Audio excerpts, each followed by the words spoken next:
Hmm. So ito yung sunod, mga kababayan. Ako po, Diyos mio, Marimar. Oh.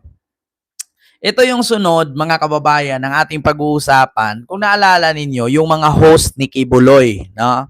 Mga kababayan, yung mga host ni Kibuloy sa SMNI, 'di ba? Kita nyo doon si Bingot, si Banatbay, si Uli, si Dada, si Kalbo, tapos yung isa pa. Mga kababayan, iba ang kanilang ipinakalat ngayon. Ah? Kasi alam po natin, mga kababayan, na si Kibuloy ay i-extradite na po yan sa US. So ngayon, mga kababayan, ang pinakalat ngayon ng mga host ni Kibuloy sa kanyang programa, Christine ko, hello po, and kay Dream Girl TV. Ang pinakalat ngayon ng mga host ni Kibuloy sa SMNI, ganito po siya. Hindi na daw kasi kaya ng gobyerno, natataranta na daw ang gobyerno, hindi na kayang solusyonan ang flood control, hindi na kayang ipa-impeach si Sara. Kaya ngayon, ang next target si Kibuloy. Pakinggan natin ha. Putang ina talaga, matatawa ka mag-isip dito sa mga to. Ito kapatid ni Banatbay ito ha, mga kababayan ito. Pakinggan natin ha. Kapatid ito ni Banatbay. Litong-lito na po ang gobyerno, natataranta na po sila. Kaya po sama-sama po tayong ikalat ito sasabihin ko. Pinag-iinitan na naman si Pastor Kibuloy dahil alam nyo kung bakit? Wala na silang diversion at mahina ang kaso ni Pastor Kibuloy dito. At lalong-lalo na sa Amerika. Katulad nung impeachment ni BP Sara, walang kakwenta-kwenta po. Kaya dadalhin doon, gustong dalhin si Pastor Kibuloy sa Amerika. Hindi po pwede yun. Paano? Yung mga co-accused ni Pastor Kibuloy, nandito, ihinto ang pagdinig habang andun si Pastor Kibuloy. Ay, hindi po pwede yun. Bawal po yun. Pero ito ang dulo niyan eh. Wala na silang mahanap. Paano lulusutan yung flood control? Kita nyo mga kababayan. Sabi ko nga sa inyo, yung mga panggagaslight nitong mga DDS vloggers. Hindi ko sila binibira ha, pero gusto ko lang reaksyonan yung mga sinasabi nila. Hindi ko sila pagmumurahin.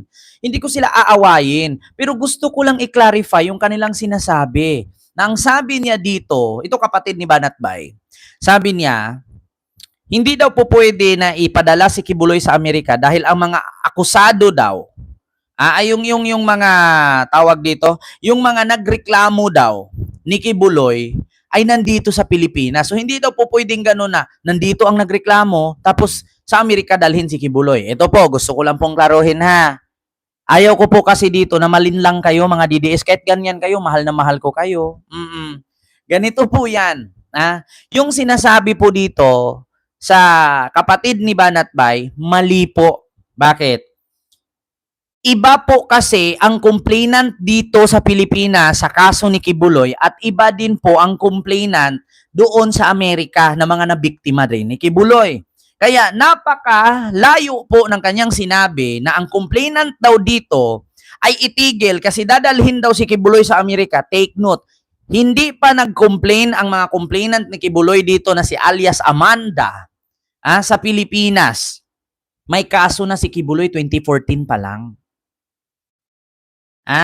2014 pa lang may kaso na si Kibuloy sa Amerika. Kamakailan lang 2024, 2025, nag-complain ang isang complainant na si alias Amanda kay Kibuloy sa Senado. Tapos, ang sabi sa batas, doon sa kasunduan ng Pilipinas at sa Amerika, na ang batas ba na ikinaso ng Amerika kay Kibuloy ay same ba daw sa batas na ikinaso dito sa Pilipinas? Same lang po. Bakit? Sa Pilipinas, kapag nagdala ka ng milyon-milyong pera, ang tawag doon money laundering.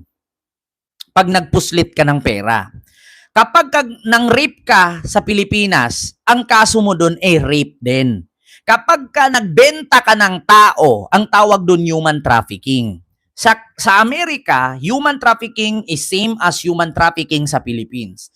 Ang rape sa Amerika is same as pamumulisya o pangre-rape sa Pilipinas.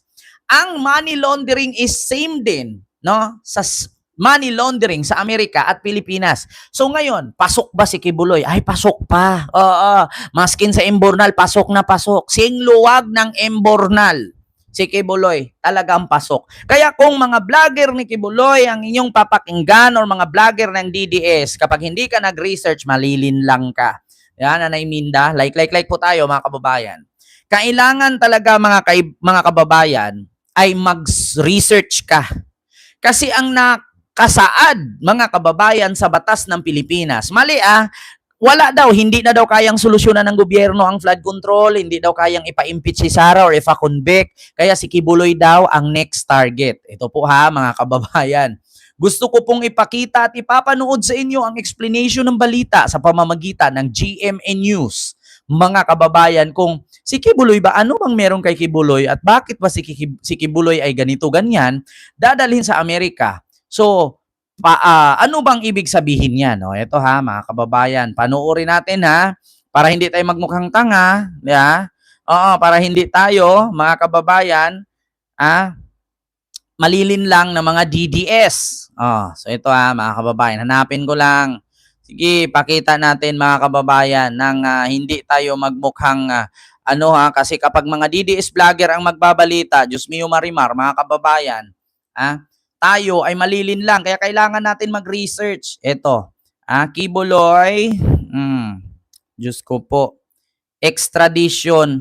Ay, nako, mga kababayan. Puntahan natin. Ipapaliwanag po ng GMA yan, mga kababayan. Ay, hindi. Ng UNTV.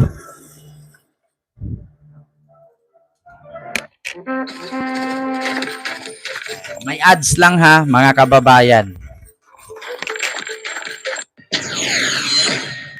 Kung makukumpleto ang lahat ng requirements na kinakailangan sa ilalim ng extradition treaty, tiwala ang Department of Justice na maaaprubahan ang kanilang petisyon kaugnay sa extradition ni KOJC founder Apollo Kibuloy at dalawa pa nitong kapwa-akusado. Noong August 7, natanggap na ng DOJ ang formal extradition request mula sa US at ngayon ay under review na nila ito. Ayon kay Chief State Counsel Attorney Dennis Arvin Chan, kabilang sa mga dapat masunod sa ilalim ng treaty ay ang pagkakakilanlan ng taong hinihing ipa-extradite at ang prinsipyo ng dual criminality o kung ang kinakaharap na kasong kriminal sa ibang bansa ay tinatrato ding krimen sa Pilipinas. Solo. Narinig nyo? Kung halimbawa si Kibuloy ang kaso niya sa Amerika ay human trafficking. So ang human trafficking ba sa Pilipinas ay pareho sa human trafficking sa Amerika? Yes. Ang kaso ni Kibuloy ay rape. Rape ba sa Amerika at rape sa Pilipinas ay iisa? Pareho lang po, walang pinagkaiba. Yan po yung nanggapang na pinapasyampuhan ng Palmolive, nilusyonan ng Jergens, binuksan ang botones, ginapang, iniyot-iyot. Yun ang tawag doon, rape.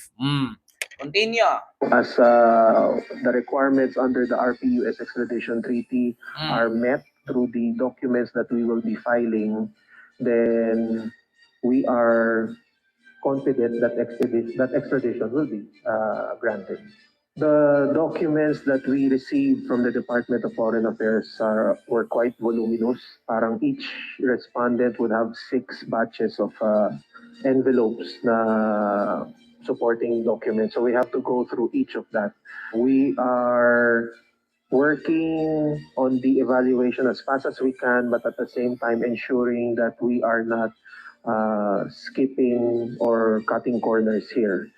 Bukod dito, dapat ding tingnan sa ilalim ng kasunduan ang posibilidad ng parusang hindi bababa sa 1 taong pagkakakulong, ang hindi pag-prescribe o pagkakapaso ng kaso sa ilalim ng batas ng US, at ang katiyakan na hindi ito papatawan ng death penalty sakaling mapatunayang nagkasala. We understand that this is an issue of national interest, and we will just try to hasten our action on this because I know that the public is keenly and closely monitoring the development. Pagkatapos ng review, maaari nang maghain ng petition for extradition ng DOJ sa korte o maaari rin naman na hintayin muna na magkaroon ng resulta ang mga local case na kinakaharap ni Kibuloy. Ayon pa sa State Counsel, maaari lamang na tumagal ang mga paglilitis sa loob ng ilang buwan sa halip na abutin ng taon.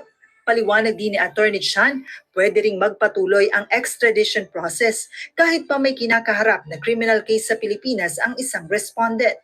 Going back to Article 11 of the RPUS Extradition Treaty, it will allow for a simultaneous track or a simultaneous processing. So what I'm saying is we can file the petition for extradition. It can be heard by the trial court. And at the same time, the criminal cases that Mr. Kibuloy is facing can also run at the same time. Now, as to how pag umabot na dun sa point na extradition is ordered by the court, ano yung magiging next step? That is something that would have to be studied further by our office. Narinig nyo? Habang tumatakbo ang proseso ng ekstradisyon, pwede nang ipadala si Kibuloy sa Amerika.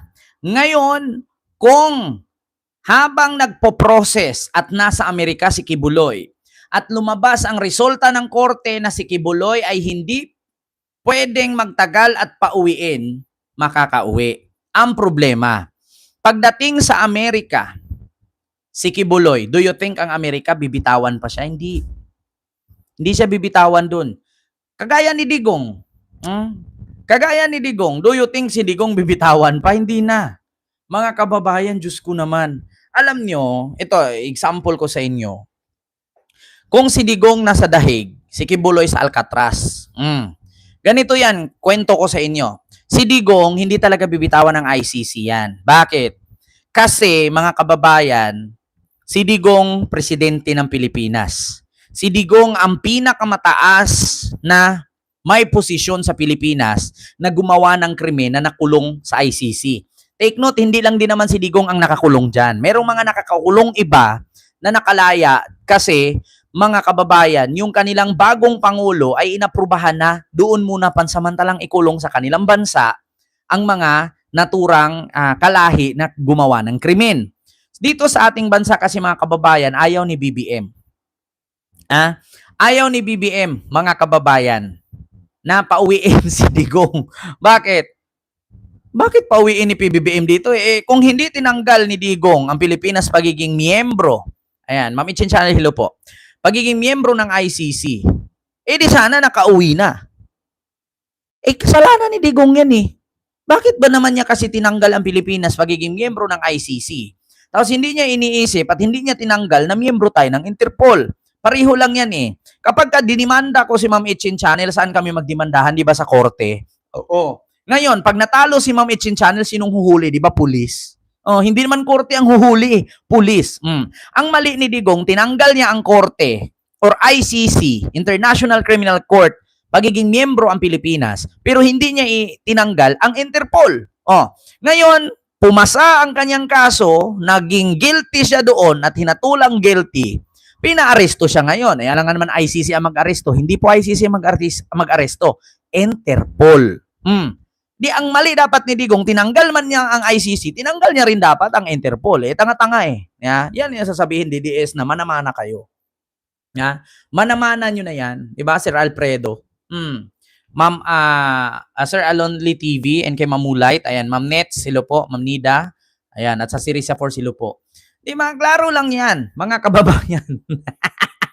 Kung hindi ba naman bobo yung tatay nilang karton, kakauwi na yan ngayon. Sabi nga ni Laila de Lima, alam niya ni Sara, alam niya ni Digong na hindi na makakauwi yung tatay niya.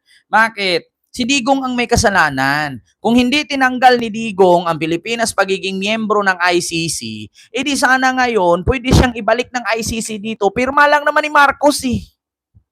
Pag pirma ni Marcos Jr. niyan, ibalik na siya ng ICC. Ngayon, paano pa makakapasok ang ICC sa Pilipinas? Nakalagda na tayo na hindi na tayo miyembro doon. Ikaw, tanungin kita, sasali ka sa GC kahit sinipa ka na? Paano ka makapasok doon? Sinipa ka na nga. Sige nga, parang ano lang yan eh, parang papasok ka sa isang subdivision na kuan ka, nakaban ka. Paano ka makapasok? Nakaban ka nga. Ilang security nakaharang dyan. 100 security. Hindi ka na po pwedeng pumasok dito, sir. Nakaban ka na po. Diba? Sinong tanga eh? Subukan mo pumasok, di ka na baril. Ganun yun, mga kababayan. Kaya ang tanong ngayon, kung bobo ang tatay nilang karton, bobo din sila. Manamana lang yan eh. Ganyan din kay Kibuloy. Kung ano yung batas sa US ay same ba ang batas sa Pilipinas, halos naman na pareho lahat eh. Pag nang-rape ka sa US, ang kaso mo rape. Pag nagbenta ka ng babae or nagpadala ka ng tao na ginamit mo sa illegal, ang tawag doon human trafficking din sa Pilipinas. 'Di ba? Kapag ka nagdala ka ng pera sa Pilipinas, dinaan mo sa airport as bulto-bulto, ang tawag doon money laundering. 'Di ba? Smuggling. Pareho lang naman batas Pilipinas at Amerika. Wala namang pinagkaiba. Ang magkaiba lang, ang Amerika nag-English, ang Pilipinas nag-Tagalog. Yung iba nga kahit nag-Tagalog, Bisaya pa rin ang diksyon. Yung iba nga kahit nag-Bisaya, pangit pa rin pakinggan pag nag-Tagalog eh. 'Di ba? Ganun 'yun, mga kababayan. So alam nyo na, Mamulait, Nanay Minda, alam nyo na mga kababayan. Kaya sa totoo lang, malilipad talaga si Digong. Ma'am Eli de los Santos, hello po. Si Digong. Sakali namang Malilipad talaga si Kibuloy. Maaari pa rin naman anilang magsumite ng apela ang kampo ni Kibuloy. Samantala, inihayag rin ng Chief State Counsel na ang Pilipinas ang sasagot sa gastusin sa paghahain ng extradition case. Habang ang nag-request naman na bansa ang siyang gagasto sa paglilipat sa isang i-extradite na individual. Dito sa Pilipinas, si Kibuloy ay nahaharap sa mga kasong qualified human trafficking at paglabag sa Special Protection of Children Against Abuse, Exploitation at Discrimination Act. Joanano humahataw sa balita ngayon. Yun bang kaso ni Kibuloy dito at kaso sa Amerika? Same ba? Same lang din. Kaya ano ba kaso niya doon kung bakit siya na-wanted sa FBI? Yung naglusot ng bulto-bultong pera. Tapos gumamit ng mga tao, pinadala niya doon, walang mga papel yung iba. Tapos nang molestya. Same lang.